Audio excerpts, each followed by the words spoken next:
touch the sound of silence. And in the naked light I saw 10,000 people maybe.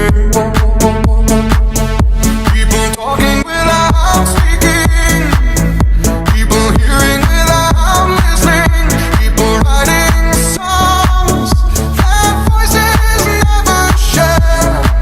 And no one dared disturb the sound of silence.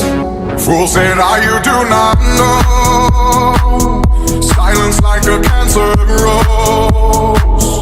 Hear my words and I might teach you. Play my arms and I might reach you. But my words, like silent raindrops, fell and echoed in the wells of silence.